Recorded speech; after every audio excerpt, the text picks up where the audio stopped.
हमारे साथ अभी आरजेडी के वरिष्ठ प्रवक्ता मृत्युंजय तिवारी हैं। मृत्युंजय दी, दो तीन चीजें हैं। सबसे पहली बात ये कि एक पटना के नेता को सबसे बड़े राजनीतिक दल के अध्यक्ष के रूप में, कार्यकारी अध्यक्ष के रूप में नियुक्त किया गया। इसको कैसे देखते हैं बिहार के संदर्भ में? नहीं नहीं, ये बड़े ही खुशी की बात है।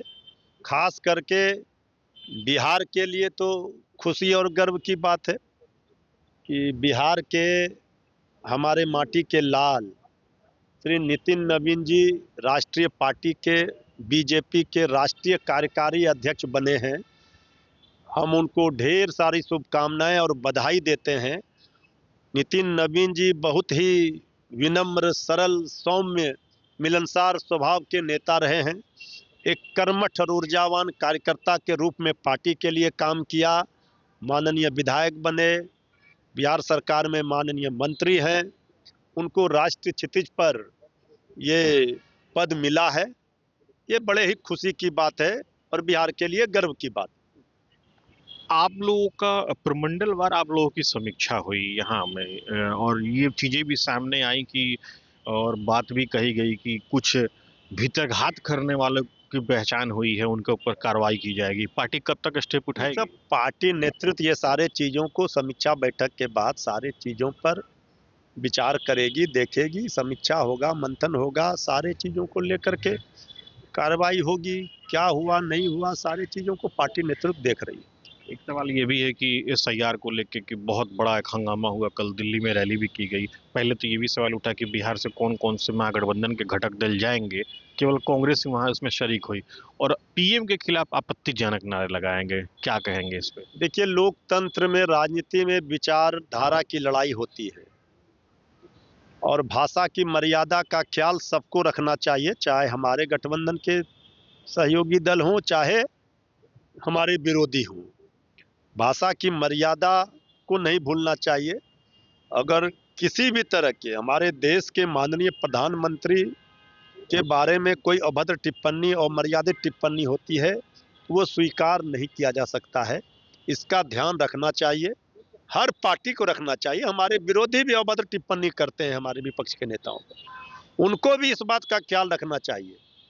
तो हम समझते हैं कि एसआईआर के मुद्दे पर, वोट चोरी के मुद्दे पर सिर्फ एक दिवसीय प्रदर्शन से कुछ नहीं होना है।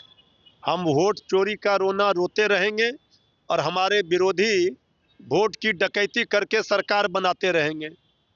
अब समय आ गया है निर्णायक लड़ाई का, जन आंदोलन का। पूरे देश में विपक्ष के जितने माननीय विधायक, माननीय सांसद हैं, सब इस्तीफा देकर सड़कों पर आए और निर्णायक लड़ाई लड़े। नहीं तो ये स्थिति बहुत गंभीर है।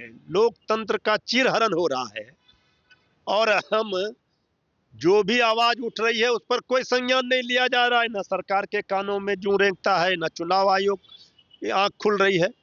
तो ऐसे लोकतंत्र नहीं बच सकता है। अब समय आ गया है, जिस तरह जयप्रकाश नारायण का आंदोलन हुआ था, उस आंदोलन को दोहराया जाए। ऐसा ही आंदोलन देश की जनता की है मांग। तो लेकिन बिहार से तो केवल कांग्रेस गई, आप लोग तो गए नहीं, और आप कह रहे हैं समेकित रूप से सबको आना चाहिए। हमने क्या कहा? कांग्रेस पार्टी वोटर अधिकार, महागठबंधन अभी वजूद में है बिहार में। अरे महागठबंधन चुनाव के समय था, चुनाव में हम लोग सब मिलकर लड़े। महागठबंधन तो है, लेकिन बिहार में तो राष्ट्रीय जनता दल ना असली ताकत है। राष्ट्रीय जनता दल का जनाधार है। यहाँ हमारे ताकत पर ही सब लोगों को लाभ मिलता है। हम सबको सम्मान करते हैं, लेकिन कांग्रेस पार्टी मजबूत होती है तो महागठबंधन को फायदा होगा। ये थे मृत्युंजय तिवारी। उन्होंने स्पष्ट रूप से कहा कि बिहार में कांग्रेस पार्टी जो है वो आरजेडी के वोट बैंक के दम पर राज करने की कोशिश करती है, या यूं कहें कि आरजेडी जो है वो कांग्रेस से कहीं ज्यादा मजबूत है। उन्होंने स्पष्ट रूप से ये भी कहा कि महागठबंधन बिहार में चुनाव तक था। साथ ही साथ नितिन नवीन को भी उन्होंने अपनी शुभकामनाएं दी। व्यक्तिगत तौर पर कहा कि नितिन नवीन एक सौम्य और सरल इंसान है। Sujit Kumar, TV 9 digital, Patna.